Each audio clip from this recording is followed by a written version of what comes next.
Good morning, my beautiful people. I am literally just waking up and I saw this video with Opeyemi, and I find it very hilarious, honestly. Now, for most of you who know Opeyemi, he's a food critic. We appreciate his takes on a lot of things. Even if Oga you too they shout, you they shout, but we love you like that.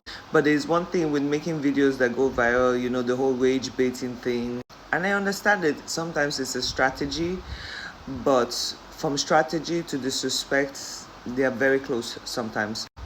Now, when it comes to food content, we leave it for you. Even if other people have different ideas of what a food critic should be, we leave this one for you. Because even when I watch Ratatouille, it's about flavors, it's about taste, it's not about what food you think is better than the other.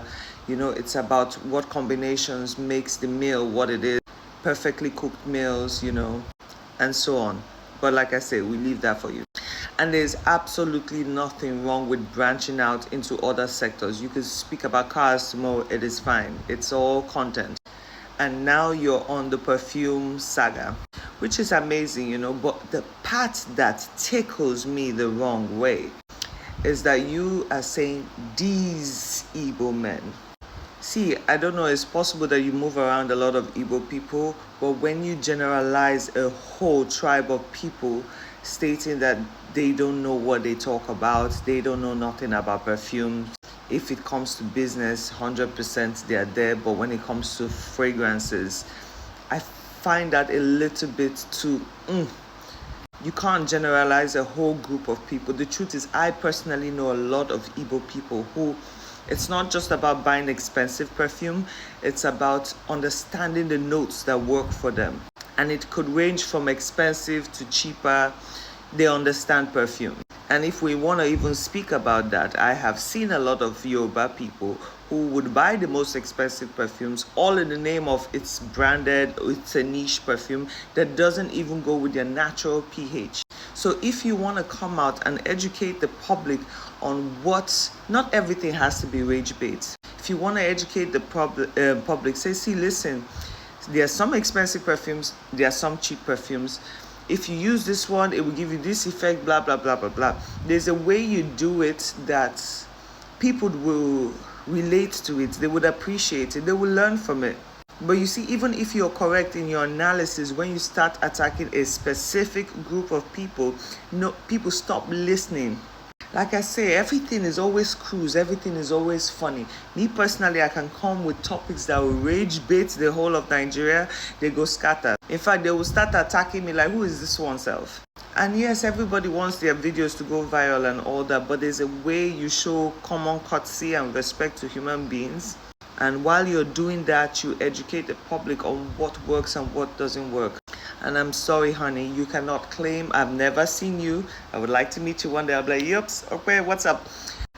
But you cannot claim to be the best smelling man in Lagos. Because even I've met a lot of people that don't personally have a lot of money to spend, and they smell fantastic, They do what they can do with the little they have, and they smell amazing.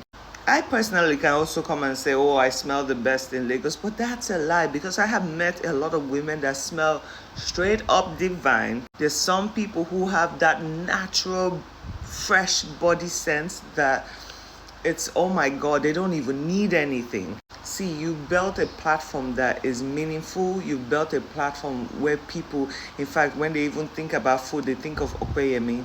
And like I said, there's absolutely nothing wrong with branching out. You can do whatever you want. But please keep the insults to a minimum, because that categorizing people is just so low. At some point, we need people to actually hear us. We need people to learn things. We want people to look at us like, oh, okay, we're cool. But when it now looks like you're attacking all the time, people just start losing value. Small. Every little day, they lose a little bit of value, and you don't want that. You've already built your platform. I mean, I watched the other video where you said you were good in marketing and something like that, so keep going. You're doing amazing. But this thing you're trying to open, we want to make Nigerians understand that we are one. The more, whether it's in food department or cars department or business department or perfume department, if we keep bringing these differences, like, oh, Yorubas are better than Igbos, Hausas are better than this, Deltas are better than this, we fail. Because in the grand scheme of things, like, we want one united country. Oh God, I tire. If you want to be content creator in Nigeria, you have the platform, because there's always something going on. See, I know people like drama, and you can't just wake up one day and everything is all nice and calm. People would not even react to it very well. We're so used to chaos that it would take a lot to actually get people to just calm down. But I feel like you're a man who can educate instead of instilling violence in people. So please, we are begging you. We love your content, but please stop adding to the fuckery of Nigerians dividing themselves. This perfume we are talking about. Teach the young guys how to. If you really feel that Igbos have no knowledge on perfumes, teach them. Teach them. It won't cost anyone anything. Anyway, peace out. Have a nice day. I need to go and shower.